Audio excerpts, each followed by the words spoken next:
Have you tasted your wife's breast milk before? Yeah. I did not. No? I did not. No? There's something about human producing shit. Yeah. It's not for me. No, it's not for you? Here's the thing. You ever heard of poo wine? No. So I don't even feel like I want you to explain that. It's too late. We are here. Buckle your seatbelt, bitch. We going for this ride. Okay. In Korea now. Yeah. Podcast, you can't win. Talking a good game, you can't win. Topics never lame, you can't win. Win. Watch your average Joseph. Marvelous. It's ridiculously funny. What's up, everybody? I'm Marvelous. And I'm not your average Joseph. And we are the Podical Sons. Let's start the show. Like, comment, subscribe, all of the above. Search the Podical Sons podcast. Like, comment, subscribe. YouTube, we are there and stuff as well. All streaming platforms possible. Search podicalsons.com or podicalsons.com. Yeah. Let's start the show. Look out for Mars feature film on Tubi. It's coming. What, Tubi? Yeah. I fucks with Tubi. Hit the Tubi platform. I fucks with Tubi. I don't know why y'all be shitting on Tubi and stuff like that. Not what I'm saying. To look for the feature on Tubi because if anybody's gonna give us love, I think it would be Tubi first. Y'all need to rock with Tubi. Don't let these damn Hollywood bougie things hype you up. Think about it. Some of the trash ass films you probably done seen on Prime, Amazon, Prime, Netflix, probably Hulu, some of those little trash ones or whatever. Yeah. They should be removed from those platforms, and some of the Tubi things should move on up. I mean, not the No Disrespect film. Shout out to No Disrespect film. It's just it's scattered to me. It has a lot going on, a lot moving parts and stuff. Complex. Whatever. It's complex. Very. I don't need that in a movie. I don't need that in my food. I just need it and stuff. Just like, simplify things a little bit. I like simplified things. I don't even like complex women like that no more. No. I like simple shit, whatever, right? Because the world is complex enough. Enough. The gas prices are up and down like a toilet seat, whatever. The weather will flip-flop on you in like 2 seconds. I'm trying to escape. Give me something easy to escape with. Don't complicate my life. Thank you. I got you. I like my Tubi movies. Nice and simple. Yeah, man. Let's get to the polls. Let's get to the polls and stuff. Let's see what's cracking and stuff in the world. So, okay, last week with the Ask the Sons questions, we used it. Do you judge people for who litter? And just to see and test the waters what other people were saying and stuff, whatever. Yeah. 65% said yes, they do judge people. They judge people who litter. Okay. They judge people who litter. So there you go. Valiant citizens. I mean, we all live here and stuff, whatever. And you know, so crazy. I think I laughed at a cousin of mine. She had a plastic garbage bag around her shifter. Right. And all her trash from her car, she just stack it in there. And if it got too big and shit like that, she'll just dump it out and stuff for her, make a move, whatever, right? Yeah. And I looked at it, I'm like, Captain Planet will love your bitch ass. But then I looked at it, I was like, yo, you know, that's not really a bad idea. Yeah. Because I legit was driving on the highway and stuff, and I saw somebody throw like either a Tim Hortons wrapper or some kind of wrapper out the window, and it was the funniest thing in the world. Because I think somebody's like, they looked at me, I was like, man, I'm just trying to make it the worst. But I'm like, I get it. I get it. I get it. I get it. Yeah, that's my wife she puts plastic bags in the Jeep every now and then. And then everything else falls onto the floor and not into the plastic bag. Oh shit. I think it's more or less there to just remind us that, hey, when it is time to just clean out the Jeep, there's a plastic bag in there so you can throw everything in there. But I mean, otherwise than that, bro, I was like, the other day I was just walking and I had a cap in my hand, and just the small thing of my cap, I held it in my hand the longest time. Mm. And I thought to myself, knowing that we polled it, right? And that's just called your guilty conscience, sir. Knowing that we polled it. Your guilty conscience. And I'm saying to myself, hey, let me just buck the mold. And I try to throw the cap out of the cap. It left my fingertips and trickled and fell into my bag. of my shopping. What God did. What God did. So yes, He did. Yes, I'm back on the train of no littering. Literally. So, you about to kick that damn train. You about to jump that shit. Got your ass. Next poll was, has monogamy become too much expected? So that was a 50-50 split. And it's funny. So, okay, let's talk about this real quick. We spoke about several times and stuff throughout this show about monogamy and polyamory and everything like that. And I think I'm not saying that either or is good or bad. Right. But I look at it stuff as that where more in the Western world, we kind of champion more of a monogamous idea. Yes. Compared to a polyamory kind of idea, because it's kind of like the polyamory thing has been around from time. Yeah. But I look at it stuff as like, now some people are kind of like, that's them people and stuff. They know they exist, and they know it's more than just like, a few. They're here, but they're not really us.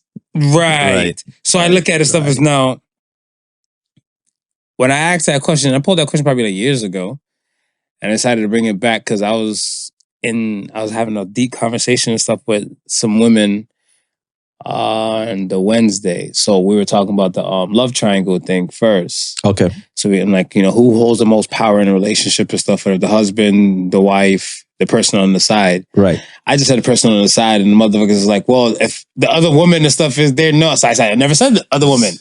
So like, since you snapped like that, since you reacted like that, it's actually the wife, the husband, and the side man. Right. Let's see what you have to say now there. Now go. Shoot. They changed their statement. Changed their statement and stuff for her. But then they all jumped up and stuff for her because it was about like 5 or 6 women I was having a conversation with. They're, well, all men cheat. And I was like, all men cheat. So I was like, you don't think men are monogamous, but yet you guys have all been married women. Why marry somebody? Why, this ideology that men aren't cheaters or they're not going to be monogamous. Why do you try to go into a monogamous marriage? Does it make sense? Make it make sense. Because even to the women, did you have time for them to make it make sense, or they didn't try? They didn't try. They didn't try because Tumbleweed ran through all of them and stuff. Whatever. When I was saying it, because I said to them, I know you're usually a fair guy, and you give them a chance to let it make sense. I did. Yeah. I said, yo, show me what you got. Change my mind. and they couldn't say anything. And one woman said this. One woman said cheating is not going to break up her marriage. Okay. Right. So I said, great. Right. Not a problem. Right. So that means you have an open marriage. She said, no, I don't have an open marriage. I'm like, but cheating is not going to break your marriage. I'm like, if you're going by biblical whatever the hell, because she is Christian folk. Right. Adultery is in the 10 Commandments. It's there. It's there. I don't know exactly which number. Yeah, I don't really track it, but it's there. It's there. There's no slab tabs. Take our word for it. And the slab tabs is there, man. Take our word for it. It's there. So I'm looking at himself, I'm like, clearly you got a helpful kind of marriage because your shit is heavily blessed. And then I kept on pushing it, and she's like, you're a cheater too, Marv. I was like, wait, who? Where? What? They just see... Don't throw no shade, Marv. Oh, I was throwing shade. I may not judge for a litter, but I was throwing some shade for the... I think because a lot of things sound so pretty on paper. Yep.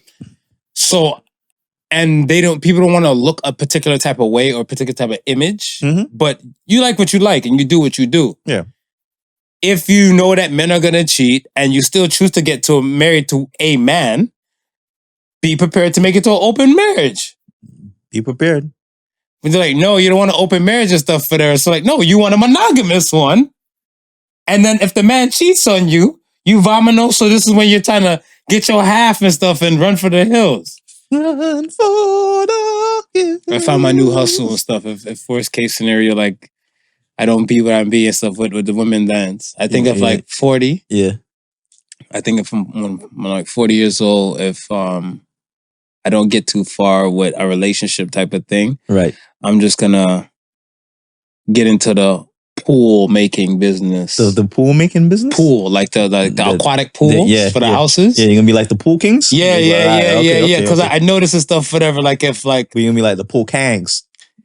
Well, I mean, hopefully you're still married. I can't bring you into my darkness. Right. Because my darkness. No, I could be the you want to watch? I could be the business guy. The business guy is always there with the wife. We take it the business side while you keep up with the foolishness. I want to negotiate with these divorcees who have this bread. They're like, I just want to around my pool. You're going to be the face of the company. Oh, okay, no, we got that. We know. Okay. We're not stupid. Right. We're sending you out in the field. Yes, I'm feel. We're sending you out in the field. We're going to be back in the office. The husband and wife team making sure the business is running. Thank you. Yeah, I feel like a field ops type of person and stuff. Like, my face should be seen. You're the face of the company. And I help these sales go on and stuff like that. And hopefully the sugar mamas, clients. Right. Right. Make sure they have their funds because it's so funny where there's a lady I work with. She makes some money. She's on the sunshine list. Okay. And she's having a conversation and stuff, whatever, about like putting in the pool. Oh, okay. I was gonna ask if she has a pool already. No, she does she's not. about to install one. She wants to install one on her nice property. You don't just see when you say putting in the pool. You gotta make sure when you say putting in the pool, that could be just like the the little ring around the above ground pools. No, install a pool. She has a nice little property. She's showing me photos and stuff. I'm like, that's great. Do you know anybody? I'm like, no. I'm like, women go crazy. I said it to her just like that. I'm like, women go crazy for pool guys, huh? The pool boys, the pool guys, something about pools and women and stuff, whatever. And then she looks, she's like, yeah, because you're always going to stay wet. And I was like, so I found my new calling. Just in case. Backup. Plan C. That's it. Plan C. The pool guy. The pool kang. But yeah, I asked even her that question and stuff too when we were talking, right? And then even what she was saying and stuff is that, she feels like monogamy and stuff is too much expected and stuff, especially in today's times. Yeah. Because she said that as a divorcee, so let's say she divorced and stuff, whatever, she's older, a little bit older. I want to say she's probably about your age. Okay. I think she's under 50 and stuff, whatever. But what she was saying and stuff is that when she divorced and I guess took due to cleaners and stuff like that with the kids, she looked at it and stuff as where he cheated on her. Right. There's a point where he was cheating on her and then she thought payback and stuff for her, so she ended up doing it as well and stuff for her. And she's like, it gets messy. Yeah. So knowing what she knows and stuff, whatever, she might not would even like attach herself to another person like that for the fear of the mess. Right. But I'm like, companionship is a hell of a thing. And people, I think a good portion of people would like companionship. I'm not speaking for them. Right. And I asked her stuff, I'm like, are you okay with companionship and stuff? And just the thought that possible this may happen again or this may occur again if you haven't really changed and learned some lessons. So she's like, that has nothing to do with me, it has to do with the person. But I said, you still have to agree to date the person or be with the person if they're not monogamous. I wonder what was the messy part in her situation? What was it? Just because everybody's cheating. Okay, but apart from that, though, the procedures itself of like going through the divorce, and was that a messy? Was that clean? Like, because regardless if you're married or not, you could be with somebody, and that person could be cheating, right? So what is she not saying? She's not going to be in that pool regardless. Pool. The dating pool has pee in it. The dating pool has pee. R. Kelly went to the dating pool already. I'm just saying because I need to know what the clients are out there for my pool boy. Pool Kang. Pool Kang. I need to know what the clients are out there. Is she going to be in that and just not considering the prospect of marriage because she feels like the monogamy is not there? She said monogamy is not there. She said she would never get married again. Right. That she would be with somebody and stuff, whatever, like on like a long-term basis and stuff like that. Yeah. But she said she don't know. And I told them, like, to be honest, I feel like certain men, when you're still slaves to your dick, you might run into a situation and stuff like that. But I told them, like, I can't say for sure like what it is and stuff now for dude. Right. And I was just talking in general, but I'm like, over the period of time and stuff for them, when you're not a slave to your dick, you're a different kind of man. You're a different type of man. And like the energy and the movement and stuff is so much more different, whatever, right? So I asked her, I said, from the time you guys divorced till you guys interacted and stuff, it's been some years and everything like that. Do you consider him a different individual? She's like, 100%. She's like, if this, I'm like, yeah, but you're a slave to your dick. And much just like, as a man, when you're told this stuff, whatever, to get your money up. Right. And now you got your money up and you got tons of women chasing money, no matter what your status is, like, you know, single or married, you probably want to play. Right? It takes a solid person to not be a slave to their dick to kind of get to a portion and stuff like that. I can't speak about women in monogamy because I've never once been a woman a day in my life. Right. But I do know, like, I want to say, when you have a change and like even like you have some money in your pocket and you're a decent looking dude, they will come flocking. And then much as like you increase the money or you increase the looks and stuff, whatever, I want to say you're actually doubling up. Yeah. So it's still the individual's choice to say, am I good? I'm with somebody. Right. Do I choose to be monogamous or do I choose to power to play and parlay? So yeah, 50-50 split though. That was dope though. One of those polls, man, to get you thinking. All right.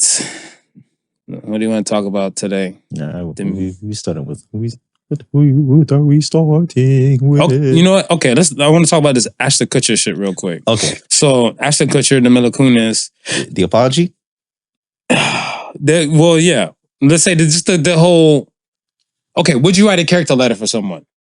Let's start with that. If I knew the person and I've felt highly of them and they needed like it for like, let's say a job or something on that sort of lines. For the courts. Because they wrote they wrote it for Danny Matheson, right? Right. So I look at it as like the way you say yes, I feel like most people and stuff would say yes. And I just felt like it wasn't. Let me say this. Ain't nobody I'm not dumbing down. Let me clean up how I say it.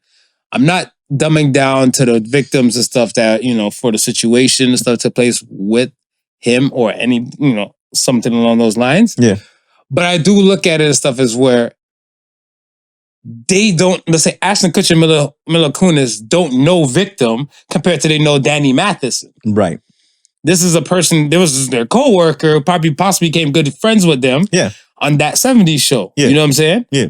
You're going to write a letter for your peoples. Yeah. He's going to write. I mean, but one of the perfect example is look at Phyllis, I can't remember her name. She played the wife on the Cosby show. Felicia Rashad.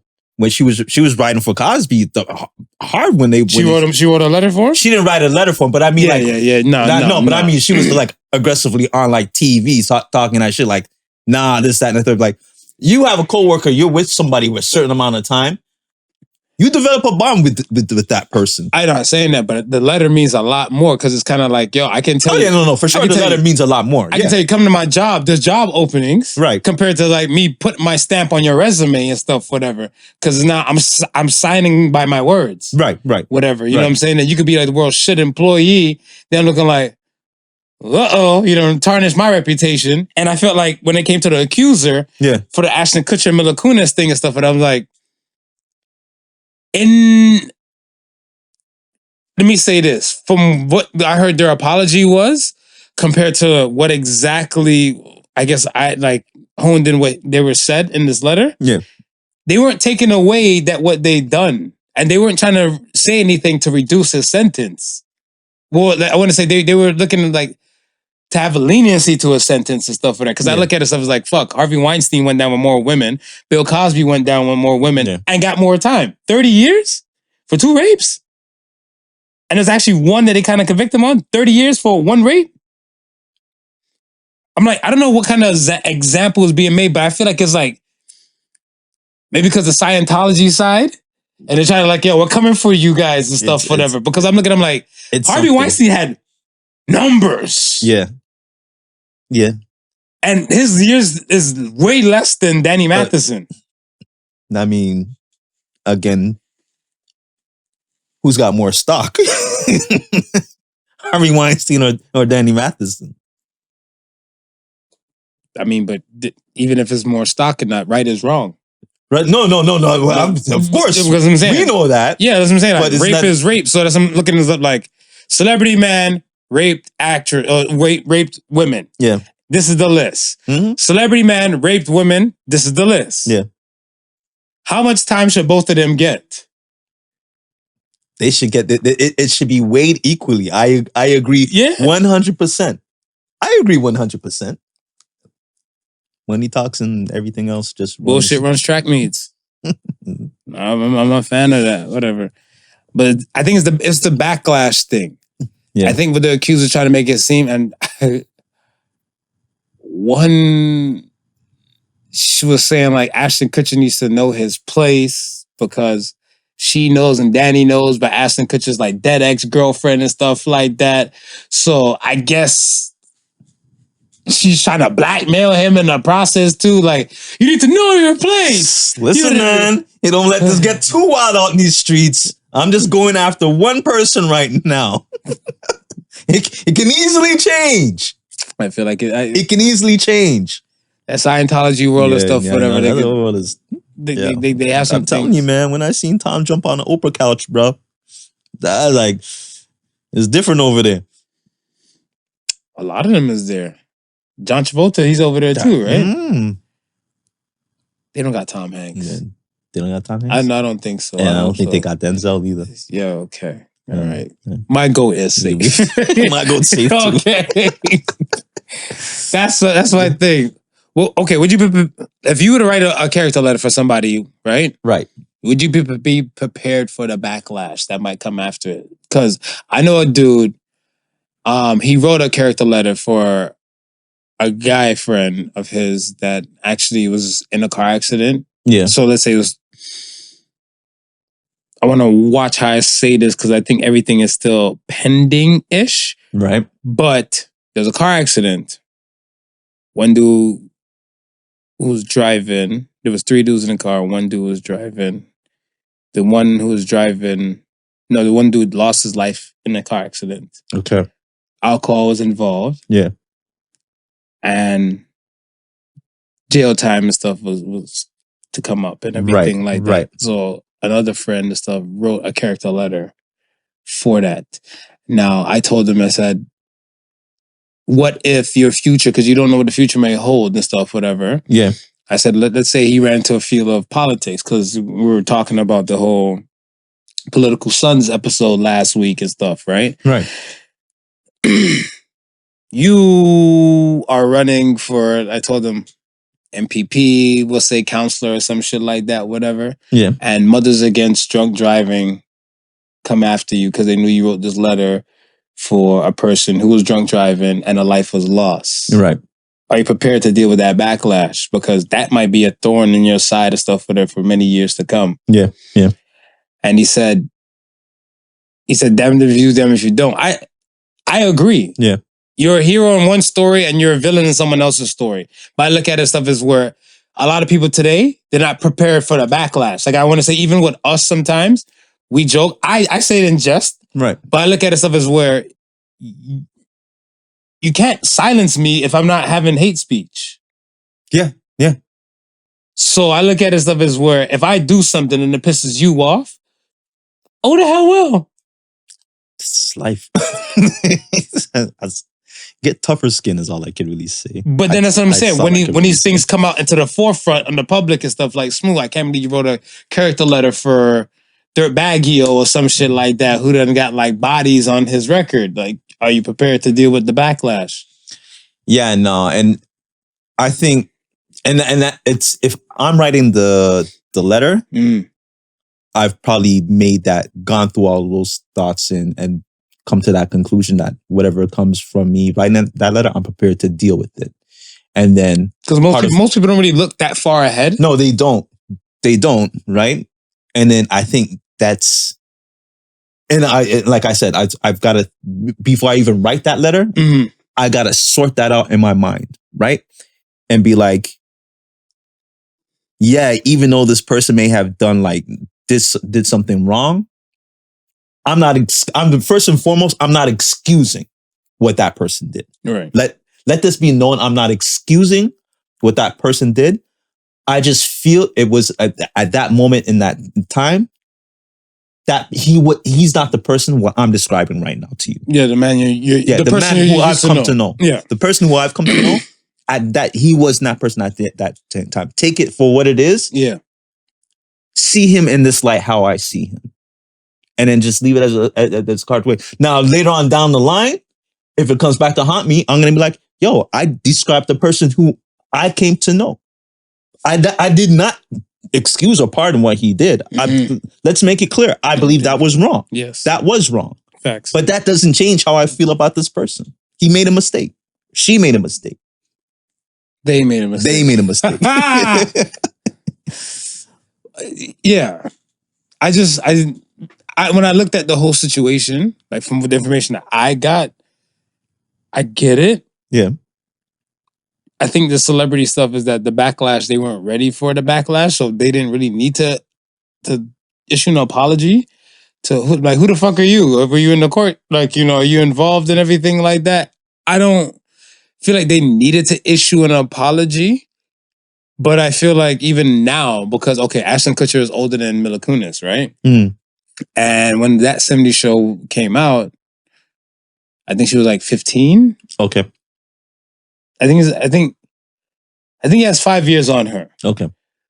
So she was underage, working, kissing him because this is her boyfriend on the show and everything like that, right? Right. I'm like, y'all should go after Fox. Because Fox is the one that made them. If you want to keep it real. Yeah. If you want to keep it real. Right. So they were like, oh, he's practically grooming. He was grooming his wife since. I was like, no. And then they keep pulling up like old videos and stuff about like him saying like other people are like there was a thing of Punk. Right. Where he's talking about Hillary Duff. Right. Hillary Duff has this going on for her and she's pretty hot. And like, oh shit, she was underage at the time. I was like, this is the extra shit that comes with the backlash. Let it run. Let it run. Let it run. You gotta let it run. So I'm like, I hope people just prepare the stuff to know for a fact when the things you do might have some repercussions later. Mm-hmm. But yeah. Does a person's past always come back to haunt them? I don't think it always comes back to haunt them, but there's that potential. There's that potential there. I think some people skate with the idea that they can get away with it.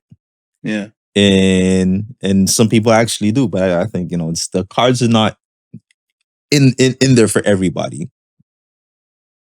Because when you were talking about the Tom thing jumping on the couch, I forgot about it, but I didn't. Like it's in the back of my head. Right.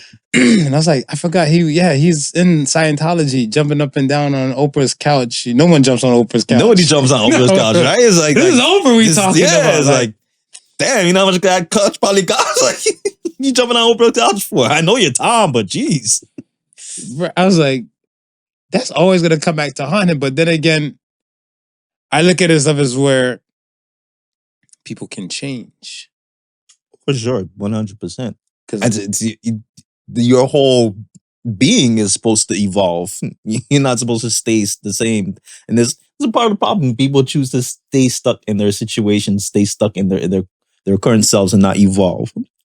Life is about change. So what if the person evolves, but the people are still stuck on that moment? Do I need to bring up my favorite individual? Go ahead. Yeah. Happy people! Robert Kelly. That's what I'm saying. Yeah. Certain people and stuff, I feel like the person might have evolved. Right. But people won't live it down. Like, okay, going back to Tom Cruise and stuff, whatever, right? It'd be like, say you get into argument with him, whatever. Such a psycho ass, couch jumping ass. That was years ago. Like, you know what I'm saying? Like, are we still gonna ridicule the guy? So his past is still haunting him. But I think in the situation with Tom is a little bit different because I don't know why I remembered it, right? But you forgot it. Right? I forgot it. You forgot it, right? Yeah. I think with the R. Kelly situation, it's too fresh still. You understand? Because at the time when they were going after him, when the documentary had dropped, he had women that were underage living with him. And well, I don't know if they were underage, but he had women that were staying. That were staying in the cult, right? So it's kind of hard to forget these things and try to put it in the past and say he's changed. He's a changed man. Let's lay this out. Tom Cruise, R. Kelly. One's in Scientology cult, one has a sex cult. Like they're not that far from each other. They're not that far off. They're not that far from each other. The couch jumping is probably a decade old. You know what? R. Kelly was probably just Tom Cruise just be on some different stuff. R. Kelly be on some different stuff. Wait, are cults and gangs the same? I don't see any difference. I think the cults you might dress a little bit unified. You might dress a little bit unified. Gangs, you just had the color scheme.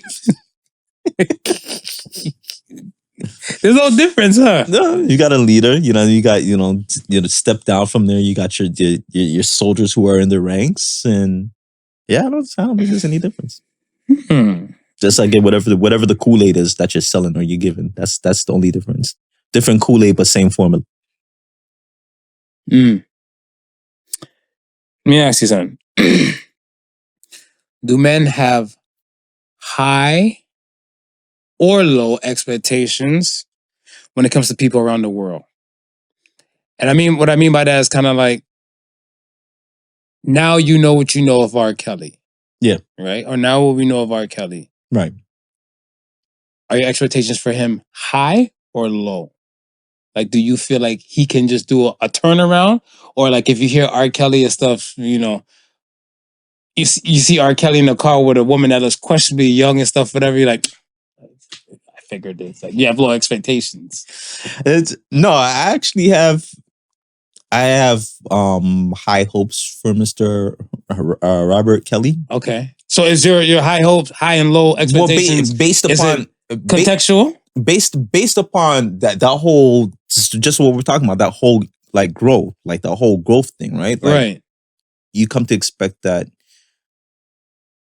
And every now and then, it's a good practice for everybody to just every now and then, you would like if it's once every 2 years, if you do it every year, if you do it, just reevaluate your life, reevaluate the things that you did right, reevaluate the things that you did wrong, try and minus the things that you did wrong going forward, and try promote the things that you did right. I do that to give you the buck. I do that every time I go into a situation where I don't say I'm stuck, right? But I want to say something that makes me feel uncomfortable.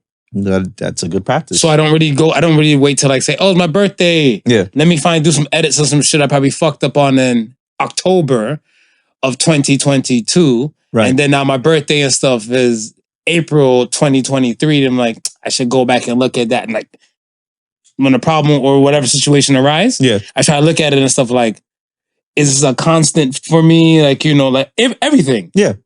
For me, like I always try to make sure, same thing you're saying, evaluate yourself. No, that's good that you have an idea of, okay, there's a problem that hasn't arisen. This is my way of solving it to make sure it doesn't happen again. And I think people are too caught up this every year thing, and that's why I give it an interval, because people are so used to this whole interval bullshit of just making New Year's resolutions.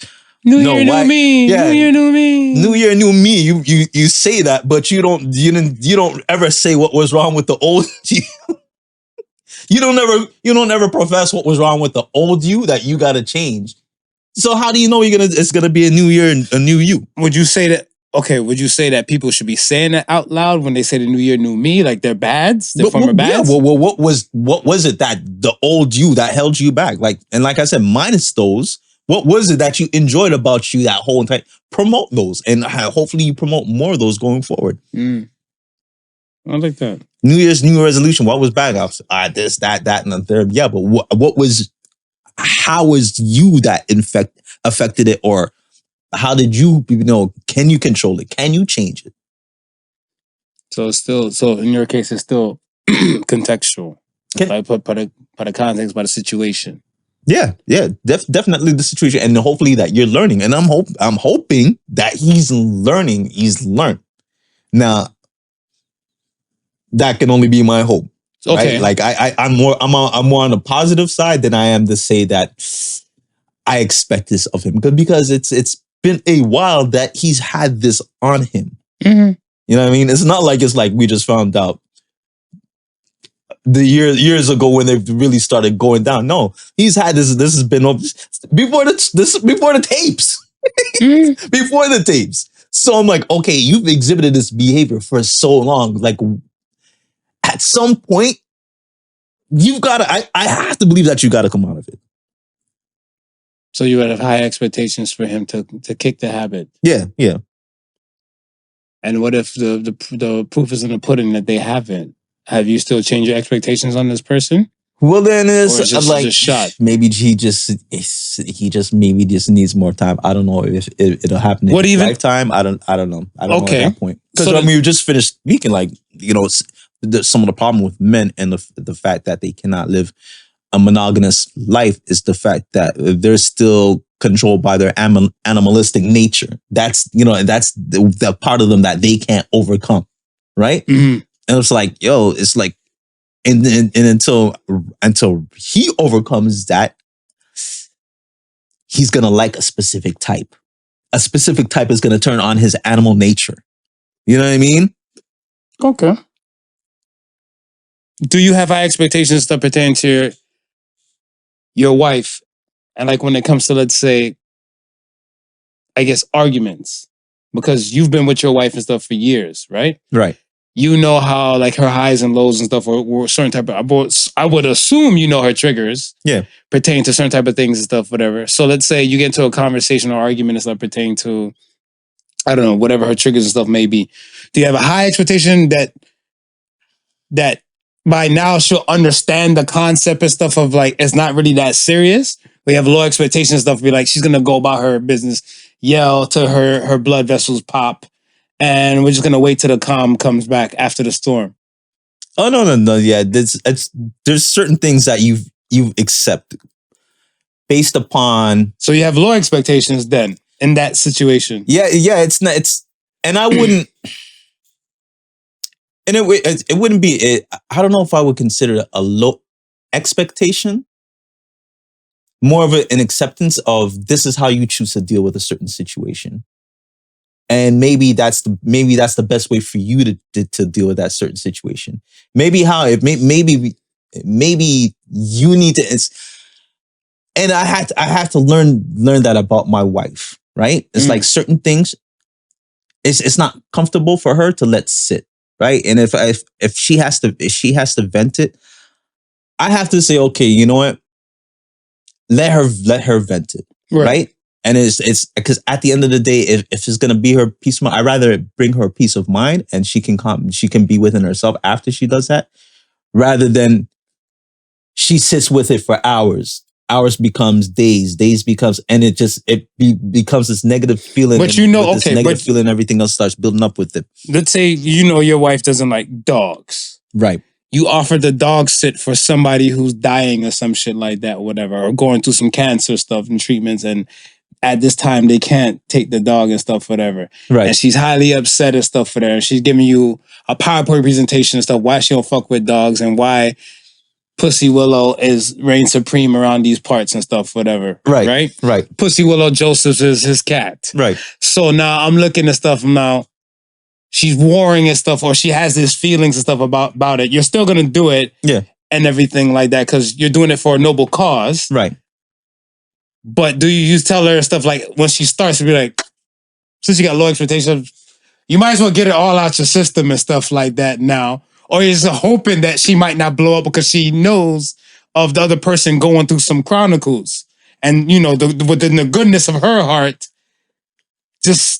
No, but I'm gonna approach the situation knowing what I know, right? I'm gonna approach the situation with the happy medium, right? So I'm gonna go in there and say, explain to her, listen, this is it is what it is, right? I'm going to do this for this person, right? But at the same time, I know you're anti-dog. I'm still going to be sensitive to what it is, right? So here's what I'm going to suggest.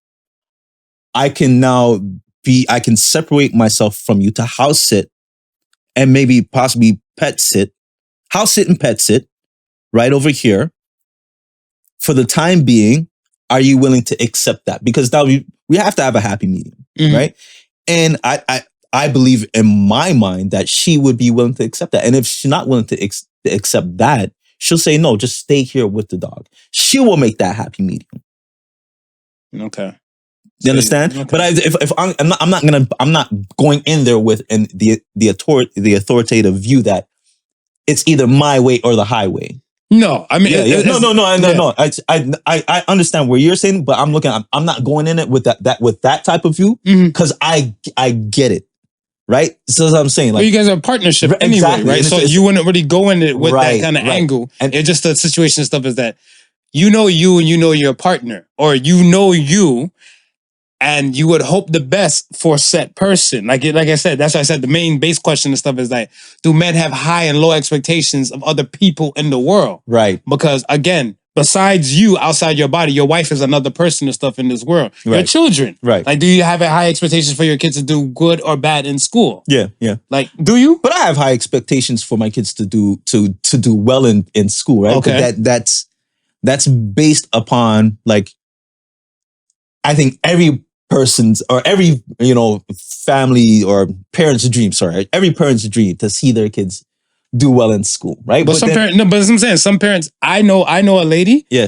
Particularly, she told me straight good. She's like, yo, if the kids go to school stuff and everything, she knows that they have that like if they go to school and they don't do shit, right? She knows that they have the capability or quality of showing up to the job, right? She's like, school ain't for everybody. And this is a parent. And then she'll say that. So school ain't for everybody. So if the kids are not doing well and stuff in school, she don't sweat. Because she just knows for a fact that come 18, said child is going into trade. Right. And so that's what I was gonna finish it. Like, I think every parent has that expectation they want their child, right? And so then that's what I was gonna say. Like, I would want my child. So you have high expectations. I have high expectations for them, right? Okay. But then I'm also going to watch how my child does in school, how they progress in school, how they handle schools, right? And then I'm now going to tailor my expectations based upon how I see my child, right? I you know what I mean? I cannot want things for my child's personality. But at the time, you know what I mean? We don't know our children's personality. They don't know. They don't know the right. They don't know it, right? So we already have these high expectations, but I think that's natural because you. That's the reason. But that's the reason why I have low expectations when it comes to the kids. Good. Like I look at the stuff for me and stuff where I'm like, I want my son to like basic healthy functions. Yeah. Eat, sleep, and grasp some concepts and stuff, whatever that he's gonna need later on in life. Because I'm not always gonna be here. Right. That's my main thing and stuff and everything with them. Now, if he becomes like a IT guru into something because he's into computers and stuff, whatever, he has a thing for numbers and everything. Those are bonuses. Again, I had low expectations. Yeah. But he just came out there shining through whatever type of thing. Cool. It's still my expectations and stuff is low. Yeah. Some people and stuff look like, yo, Tyler Tierra type shit, whatever. This motherfucker looks cute.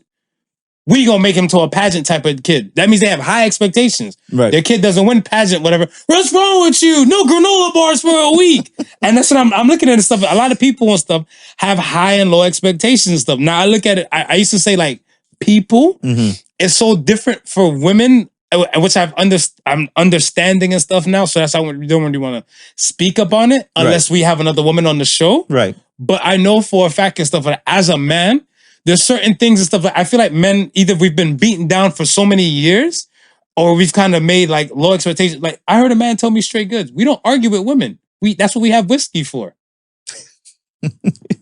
And I was like, I'm not planning to argue with my woman, but I want to have a conversation. Right. To like, case in point, my point, case in point, hear her point out. Yeah. And we formulate your happy medium. I call it the middle ground. Yeah. He's like, nah, just sip whiskey and shut the fuck up. And that's what I'm saying. His expectations is already set low. Right. Yeah. And I was like, do you get peace like that? He's like, look at me, Marv. I got money in my pocket. Yeah. I can call my woman right now on speakerphone and stuff for her and tell her tonight I'm going to blow her back out and she's happy, but she might tell me I have some other shit to do in the house. Yeah. And I'm going to say, fuck it. Do the other shit. And then when it comes to blowing her back out, whatever, it's all on me. I'm like, am I too tired because I use the energy on this, whatever? Or do I still do what I got to do? And he said, again, my expectations and stuff is low. He's like, and when he said it, when he said it to me and stuff at that time, he's like, does everybody come out? He even said to me, he's like, you as a podcaster, do you say to yourself, you're going to be Joe Rogan? Because that's a high expectation. Right. Or you're just going to do you and all the blessings that come with it and stuff, but there's just bonuses. No.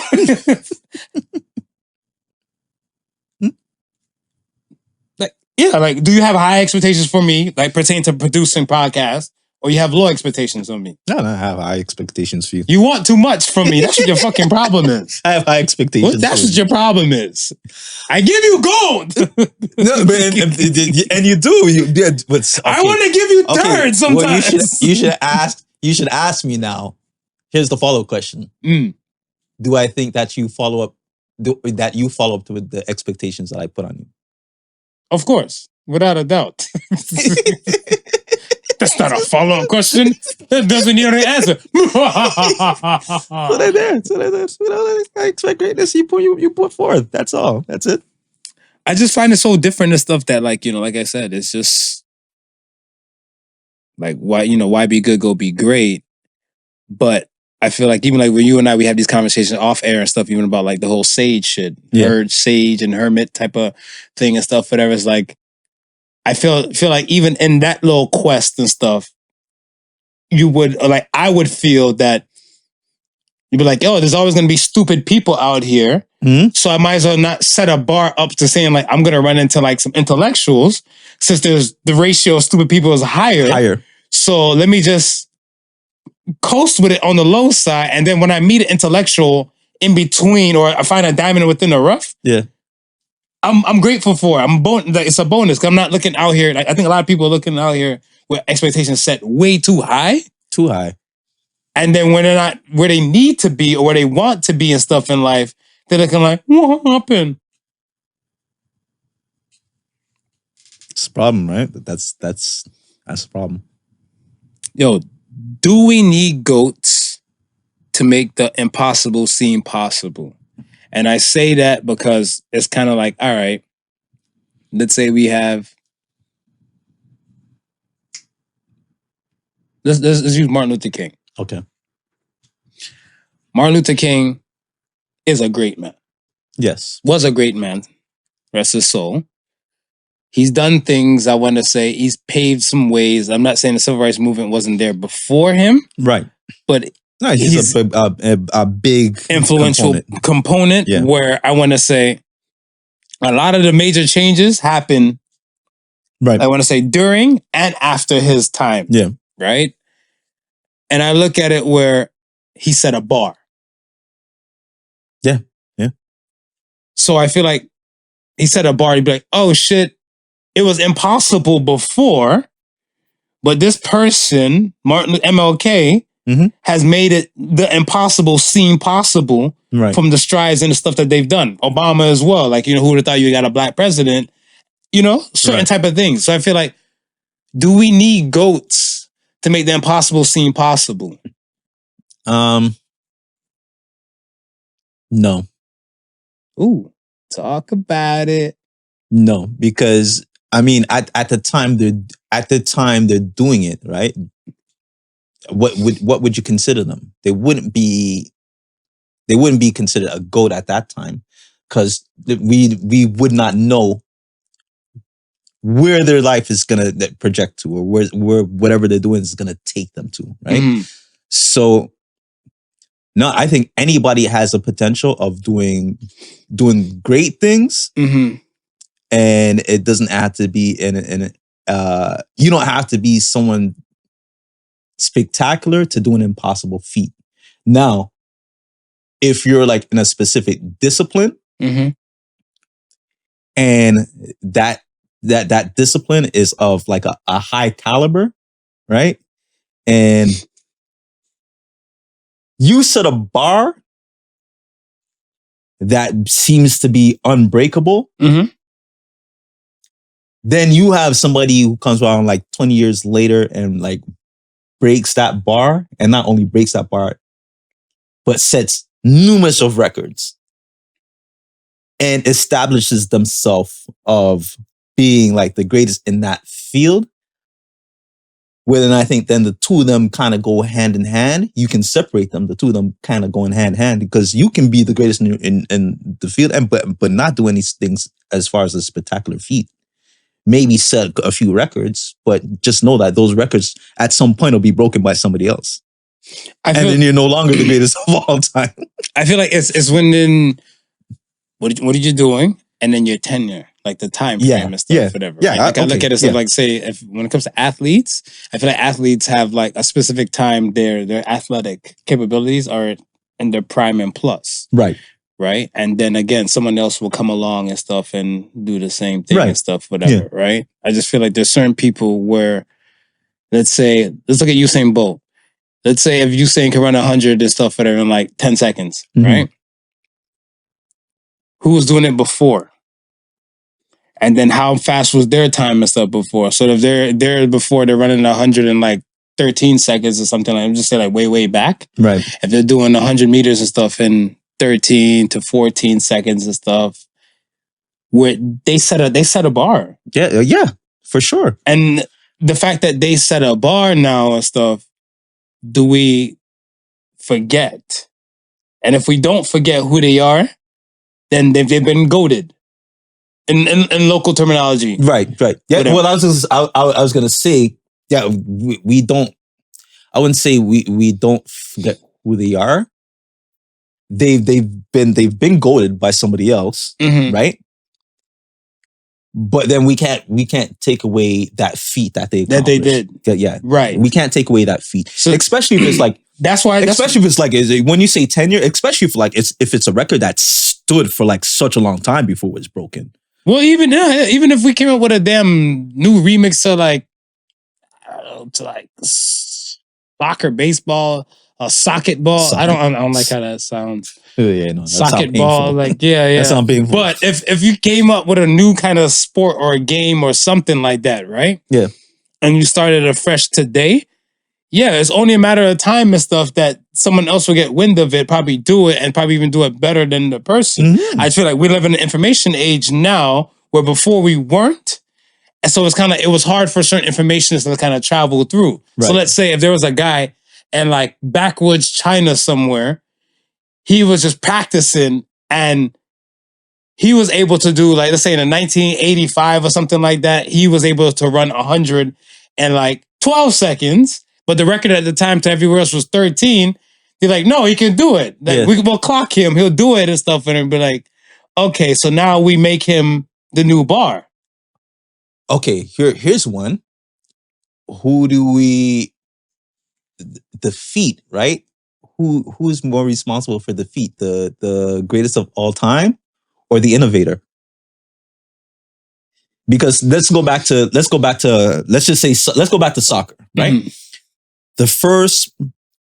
Let's say the first set of soccer games ever played, you had one person who was strong enough that he could just run through players and kick the ball in net and score, right? So then he was the man at that time. He scored the most goals through that strategy, right? Then someone who also played soccer doesn't score as much goals is like, I don't have the strength to run through everybody, but guess what?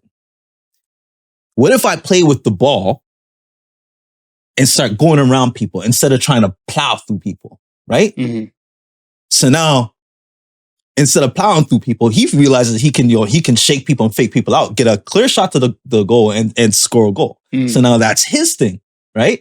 So now all these undersized guys are figuring, shit, I don't have this big boot strength. I can also do this movement. So now here's this guy who changes the way how we game, because we see this all the time, right? Like the crossover dribble. When basketball first started, nobody was crossing over dribbling, but somebody figured out, hey, I can move my opponent out of the way and go to the hoop. So now here's something that I innovated, and now it's a part of the game. And now, oh my gosh, every point guard is crossing over because it's a sure way of moving your defense player out of the way to get to the hoop. Well, now, who was the guy who first crossed over? I mean, probably Iverson. Probably Iverson, right? Yeah, probably Iverson in like 96 when he got Jordan and stuff with it too. He got Jordan with it. Who was GOAT at that time. Right. So then there you go. So there was the innovator who now everybody now does that move, right? He may have gotten it from somewhere. He may have seen it somewhere. We don't know. He brought it to the NBA. We don't know. He may have seen it somewhere. But there it is. It wasn't there at the beginning. But now someone has taken that and that was part of their arsenal. They've practiced it. They mastered it.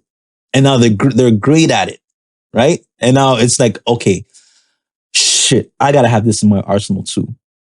You know what's interesting? I don't know if you ever watch like the BMX, like the X Games stuff. Not really. Okay. Some I think it's the big air jump. It's the event that I like to watch where they do skateboard. No, they are on their BMX. Oh, with the bikes. Yeah, they'll go off the hill and they'll do around some hectic shit. It's just nuts at what they do, right? And it's like, you're like, how can one person do that? And like, you're like, oh my gosh, nobody's ever going to be able to do that or top that, right? But then somebody else says, oh shit, he's scoring big points with that. I got to now add this to my repertoire so I can at least match his points or score big points. Not only do I got to do that, I got to come up with the next innovative trick to beat out the last trick. Hopefully your ass practice that shit before you fuck around and break your neck. This is what I'm saying. It's like, and this is feet on top of feet on top of feet. I'm like, when I first started watching the tricks that I seen them doing, it's like, I could never think to what I see them doing now. I'm like, no, this is nuts. It's impossible what they're doing now. And I'm thinking that this is the end of all of it. But no, they're practicing that and they're going to get better. They're going to get great at that. And it's going to unlock another level. Right. And now somebody's going to come around because they're going to be too old. Their body, just like I was saying, their body's not going to be able to, but somebody's going to build on that other level that they've unlocked and go on it. The feet, and they don't have to be goats. There's just somebody just build upon that feat. But I look at the slam dunk competition. Mm-hmm. The slam dunk competition stuff has been around from time. Right? Time. Are you wild? You're not wild. No. I'm not wild at the slam dunk competition, but I'll tell you this. I'll scroll through my IG feed. There's this one incredible dunk, something dunks. But I'll stop and I'll watch that because the reason why I'll stop and I'll watch that, because those guys, it's still a moment of physicality. I think what got me away from the whole NBA competition dunk was the whole gimmicky stuff that started coming along with it. Right. So you're not wild. Yeah, I'm not wild. Yeah. We allegedly I forget the guy's name. Is it Noah Lyles or Miles? The one that said you're not world champions if you win the thing. I agree with him because again, you even look at a stage and stuff where the NBA is supposed to be that top stage. Right. So the NBA is this top stage and stuff, whatever, quote unquote, in the world. Then you see the dudes doing no physicality kind of dunk, more gimmicky type of stuff. You're not wild. Your expectations and stuff is now set low. Yeah. Because the innovators that you're talking about and stuff probably done came, they saw, they conquered and shit. Now you're at the point where you're not wild. No. So that's I'm looking at stuff as like, again, Bill Goats have made the possible seem impossible. No, they made the impossible seem possible. So now you're looking at stuff as like, if it's not come where a bar level is, you don't care. You're not fucking with it. No. And that's what I'm saying. Like, this is exactly what I'm saying and stuff, whatever. Now, like, yo, we need, like, I think goats are there to create them, or the innovators and stuff, whatever, to set these bars. Right. After we have these bars and stuff, whatever, do we always try to, like, attain or ride to that mark? Because if we fall far from the mark, let's say, like, I won't only say subpar, but even, like, less than that and stuff. Yeah. People might look at you like, oh, you're wasting your time. Is it worth it? Well, I mean, and again, I think it's going to be based upon the setting, the occupation, and then everything else, right? Because if it's sports, then definitely you have to meet the bar, right? Mm-hmm. It's based upon competition. You have to meet that bar. But even if like, let's say you open up a cookie store in 1980, and then someone else opened up a cookie store after that, whatever. But they made a not your average Joseph style type of cookie, right? And everything, and that was your hitter and stuff for there. That made the people like made the girls go wow. And this person got the same recipe from you and everything, and still hasn't done it. People are still gonna compare them.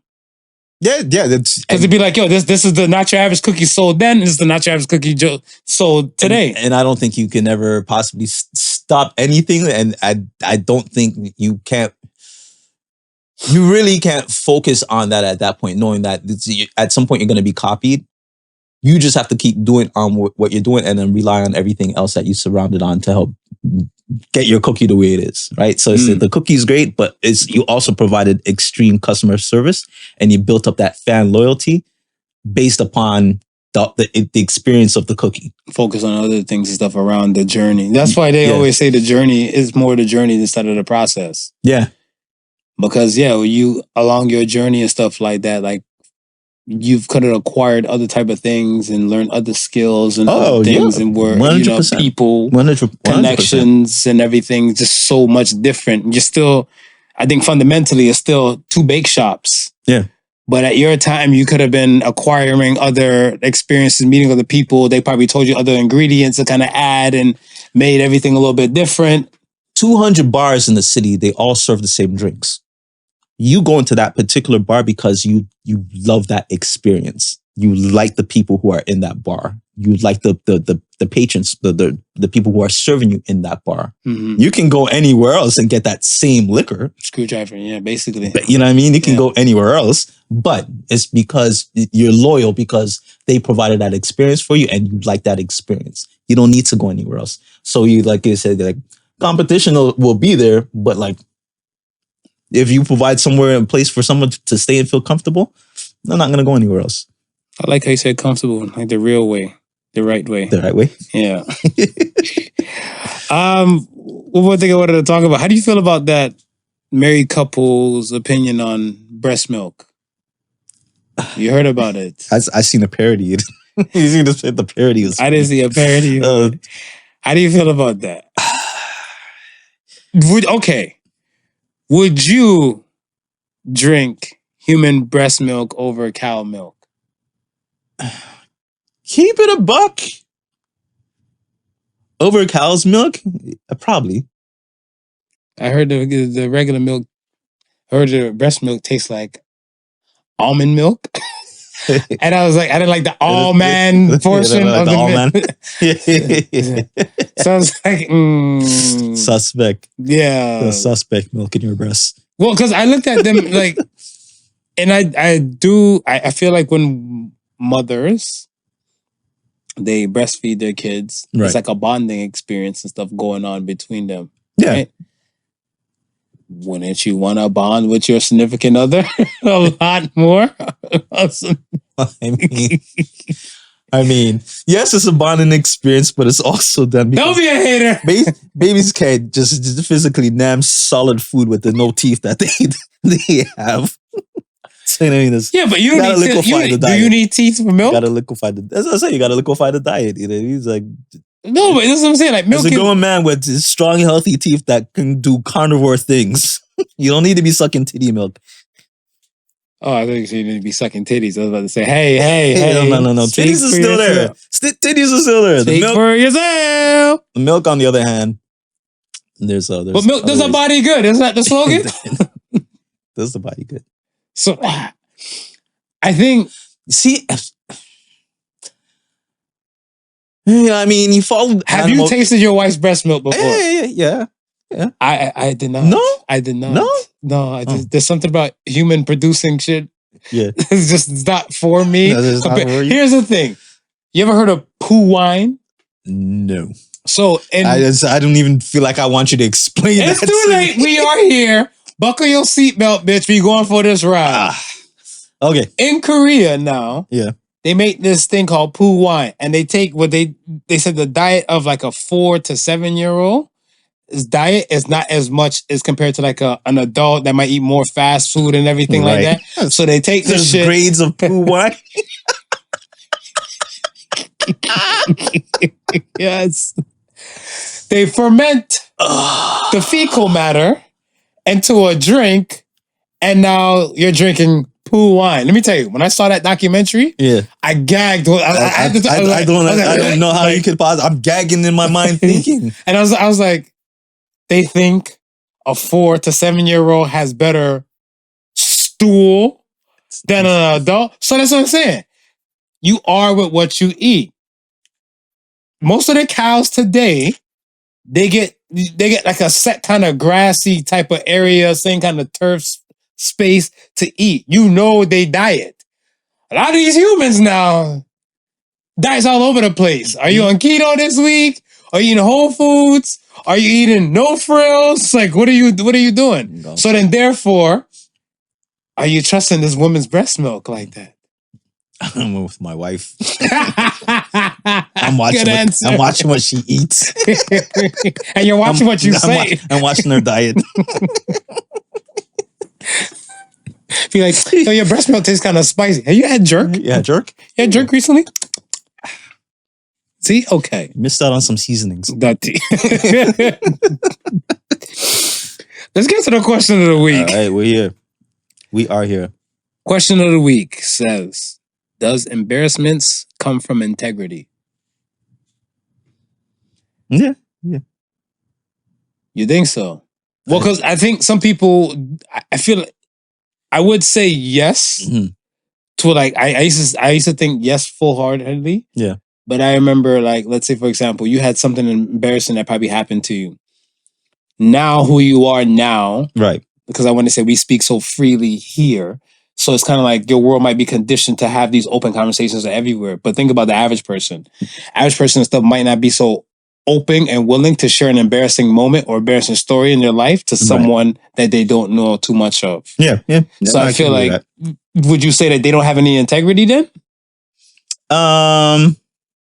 No, I wouldn't say that they don't have any integrity. But because it takes integrity to share your embarrassing moment. Because it's about the truth. You know what? I think it can go both ways though. Talk about it. I think it that's why we're here. It takes integrity to share your embarrassing moment, but I think some people with too much integrity don't like to be embarrassed. Ooh, I like that. So, you know, if like, for instance, a proud man who in a suit business tie walks downtown, busy downtown, right? He probably has it in his mind. Let me walk prim and proper, watch out for everything that's in my way. I'm doing, because I don't want to fall and drop and embarrass myself. Well, we all know that everybody falls. Everybody falls. Everybody falls. You're going to fall at some point. Again, you've fallen already. You're going to fall at some point again, right? Can't we just be humble about falling? But someone with integrity doesn't want anybody to see that they have fallen. Why? It's true. I think I'd like to answer your question. I think maybe the person either, the humility aspect hasn't been established. Right. Or I think it's somewhere where I want to say the imagery means everything. So you want to maintain an image and stuff like the prim and proper thing, like in those landscapes and stuff, whatever. Because I'm like, every dog has his day, and every puss has his 4 o'clock. Like I look at it as where like, okay, your day might come, but they think no, and then when their day comes, they're looking at stuff like, all right, you guys get the fuck over it and everything like that. Be like, nah. Some people lined up to watch the Titanic sink. Yeah, that's what. Yeah, because they were like, yo, this shit is too proud, too big, too bold, too boasty. And now they got to a point where if the humility was established, no one would give a fuck. Right. And then that's what I say. Like, I think it goes both ways because he has some people who have no integrity at all and could care less about being embarrassed about something, or you know what I mean? It's like, so what? I don't care. that type of attitude. But that type of attitude comes, not saying always, but that could be a side effect of not having any integrity, not caring about something, not be caring, how you present yourself, not, on that sort of line. And I would feel like that would be humility on that side. Because I would look at it stuff as where you're looking at stuff and say like, yeah, I'm human. Yeah. I remember one day, I was younger though, definitely younger. I remember I went out with some friends and stuff, and a female friend was out with us and stuff as well. And I think she was wearing some tight jeans, and then she was touching, like, I guess, dusting off her. And then I think some guy and stuff said like, oh, you over there touching your cooch and stuff in public and everything like that? Right. And she's like, it's mine. Yeah. Who else is supposed to touch it but me? Yeah. Shouldn't I be allowed to touch it?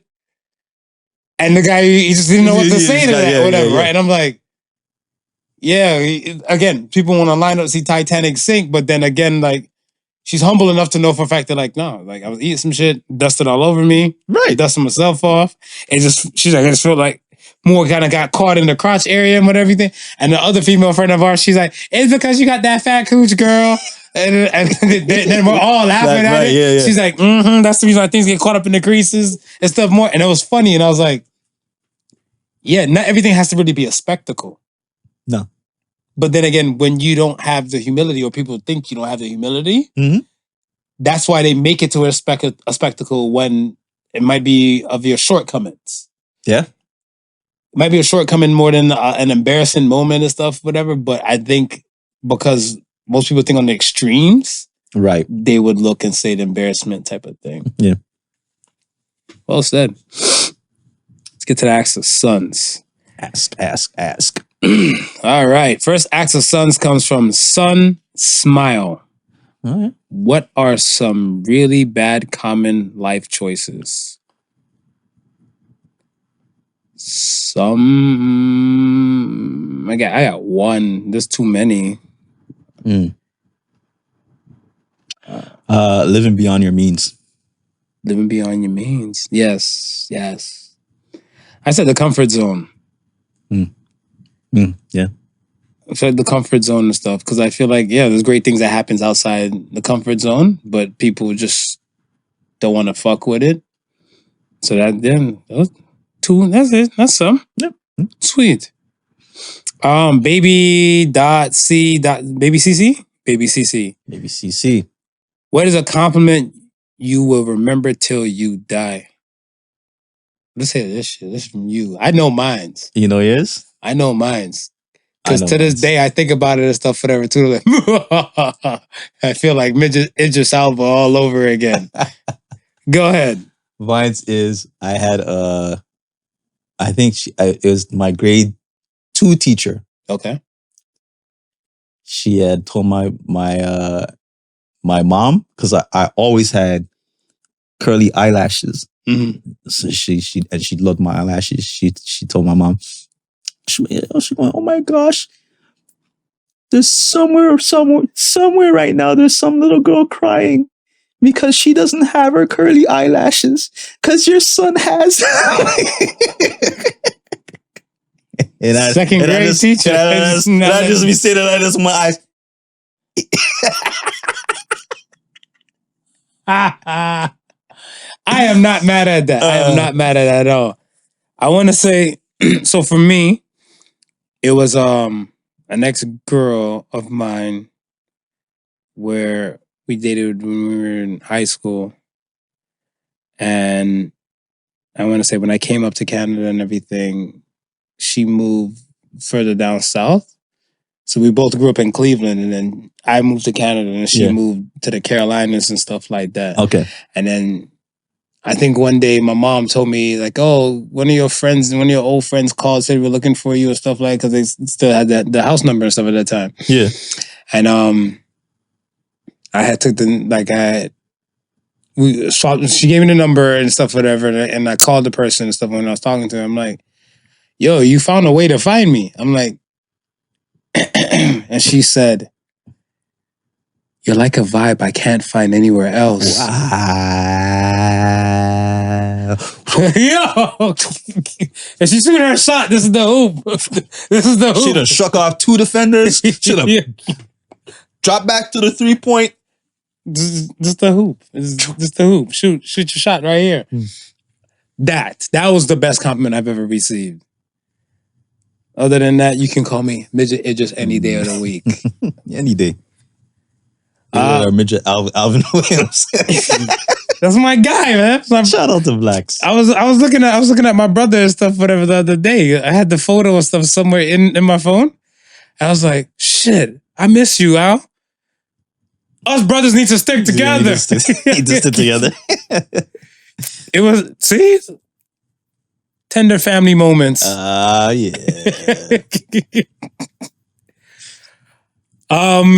The last Ask the Sons question comes from TheProfhetAJ. What do you like the most? What do you like the most about yourself? What do you like the most about yourself? So that is a good question. That is a good question. Let me see.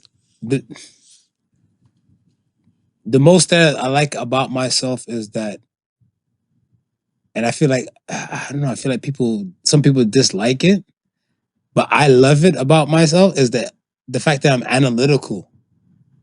Yeah. Because I look at it stuff as where I'm going to analyze whatever situation and stuff that I'm in or situation that's going on. And then I'm able to adapt to set situation and stuff to look for the best results for something. Yeah. So I look at it stuff and I'm like, all right, for example, I woke up and stuff in the middle of the night last night, whatever. And I was like, fuck, I need to get more sleep. How can I make this pop off? Right. I'm like, okay, if I drink something too cold, I'll probably be up. Yeah. You know what I'm saying? So now I'm looking at for like warm type of shit now. I'm not really like a late night milk drinker and stuff, and that puts me to sleep. Like that never really worked for me and stuff, but I have to work within my means. Right. So I'm looking at stuff, I was like, all right, you know what? Maybe if I go outside, smoke a little something to kind of help calm me down some more or whatever, then that might do the justice and stuff that my body might need and stuff, right? But then there's other people stuff be like, if I go to sleep, no, I can't do this, I can't do this, I can't do that. Oh my God. And then, no. Yeah. I'm analyzing the circumstance that I'm in. Yeah. I'm looking for the best solution possible. Yeah. And then call it a day. Now, my analytical thing that pisses people off and stuff is just like, oh, not everything is so black and white. There's gray area and stuff, whatever. Like, no, we got a goal at hand. I'm good on this side. But I think because the analytical part for you, it works to your favor. So even if and that's the part I like about myself. I think even if there are other ways, or it doesn't need to take deep in thought, I think you're so comfortable now with how you can resolve situations when you get into that thought that it's become your superpower. It's become your superpower for you, right? Dun, dun, dun, dun. And it's help you excel. Facts. And as I didn't think right away. I mean, I kind of had an idea of mine, right off the bat. But then I thought about it a little bit to see if there would be anything else. But for me, just like how you have that analytical mind, I would say it would be my mind for artistry. Talk about it. I think I like the fact that my love and passion for the artistry itself allows me to float and go through different disciplines, and not only float and go through different disciplines, but the fortitude of wanting to learn the technical side of those disciplines. So you like the thing you like most about yourself. Hold on. What do you like the most about yourself? And you like the artistry? Yeah. Because I think my artistry drives everything else that I do. Okay, so you do it from the art, for the art. Yeah. That's including driving too? Like even like day-to-day function shit like driving, brushing teeth? Do you brush your teeth like Pablo Picasso or something like that? No, but I mean, I don't need like that I don't I wouldn't consider like life changing or life moving. Like driving is like a bit like it's basic. It's a basic skill, right? But anything that I've done so far in my lifetime that progressed me forward is based on my artistry or based on my love of the arts. Okay. And, you know, being, I guess, somewhat, I guess, talented in certain disciplines helps. And then you kind of explore that and you see what works and you apply it to other things, just like how you apply the analytical mind to different situations. All the time. Right. So I'm like, I started off just doing music, but no, I didn't really start off just doing music. I actually started off just dancing. But no, I didn't just start off just dancing. No, I actually started off drawing. You know what I mean? Like all these things I've done based upon just me loving to just express myself through arts. I learned how to draw. And then, you know, I learned computers because it was a tool to help me make music. You know what I mean? Right. So then I learned how to, you know, I said, okay, let me go learn on the computer. So I got the computer knowledge. Then I went back and said, shit, I like the visual stuff. Oh, the visual stuff. Oh, but now, okay, how do I put these things together? So now I learned software that's, you know, that maybe people would have had that focus from the beginning of like being like a video editor or, you know, working in film and direction. That was never my direction, but just my love for arts brought me in that direction. So now if someone comes to me and says, hey, you don't mind editing a film for me? And, you know, I'll give you $1,000. You do it for the love of the arts. I'll do it for the love of the arts and I'll get paid for it because I've acquired that skill based upon that. So I say that is what, you know, my artistry is what I think is my superpower first and foremost. And that's what I would say I would love about me the most. Nice. Cool. And that was it for this week. Good questions. And when you compare artistry with an analytical mind, you get the Podical Sons.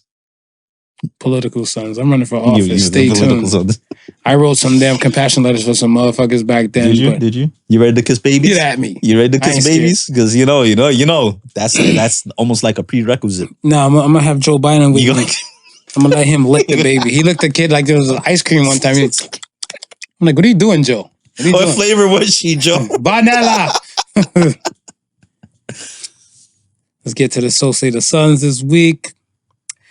So Say the Sons this week says, be happy and you will find a world full of happiness. So say the Sons. We were happy yesterday and there was a whole lot of happiness happening. Ain't it though? It is the truth. It's the truth. It's the truth. Won't you take me to Woman Town? I'm gonna get crucified. I know I'm gonna get crucified. But I look at it as where act and behave like the world you want to create, that you want to live in. And a lot of people and stuff, they put a lot of negative shit in their world. Like, you can't have toxic behavior. Like, for me, I'm looking at stuff as like, you can't be out here doing toxic shit and expecting good shit to happen to you. You get what I'm saying? Right. Like, you need to at least start with doing good stuff first. Yeah. So then good things can start happening. What goes around comes around. You want to be happy. You want the world to be happy and full around the happiness and stuff, but be happy yourself. Yeah. Some people are just naturally miserable. I know a lady and stuff, we're having a conversation the other day and she was like, yo, boss, like, you are the one with the problem. I'm like, this is what happened. Yeah. I have all this type of space. In one area, I'm at a computer. Okay. This lady now, she didn't say excuse me. Yeah. She just, I'm right here. There's like I was turned slight like this at the computer. Right. But clearly, my hand is here for the mouse. Yeah. She walks straight right here to reach for something right over me. Yeah, through your invisible hand. Through my invisible hand. So I was like, motherfucker, you couldn't say excuse me? Like, you have no manners and stuff like that, whatever. I'm like, what? So I said, what if I told somebody and stuff, whatever, you invaded my personal space? Yes. And she's like, that's a you problem.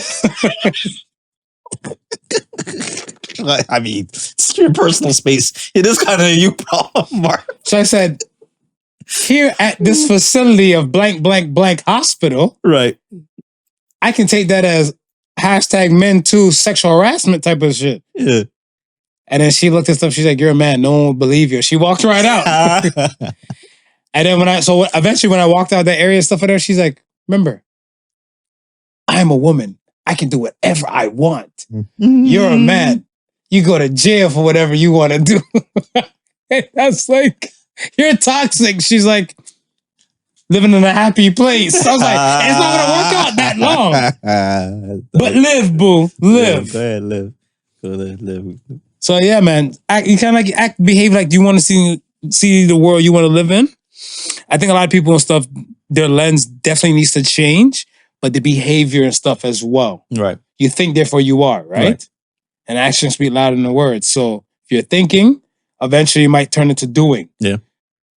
Think about positive things so you can do positive things. Yeah. Think about happy things so you can be happy. Again, going back to the whole reflecting. Very true. Minus what was not working for you, build upon your strengths of what's working for you. Well said. Circle of life, baby. Let's go. Let's go. We are here at the end. We appreciate you guys, man. Of course. Like, comment, subscribe, all of the above. All of that. You know how to find us. Search Podical Sons Podcast. Mm-hmm. And like we always been saying, thank you for listening to the Podical Sons Podcast. I don't know why I'm talking like this. Yes, all of a sudden I would run with count? it. I am. Remember, Political Marv was signing off. That's his new voice. That's my new voice. That's the running voice. And remember, the difference between genius and stupidity is that genius has its limits. Good night, folks.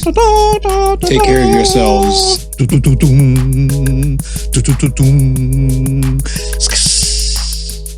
that a symbol? Yeah, that's a symbol. Peace and love, y'all. Peace and love. Boom. The Podical Sons was not your average Joseph and Sofa King Marvelous.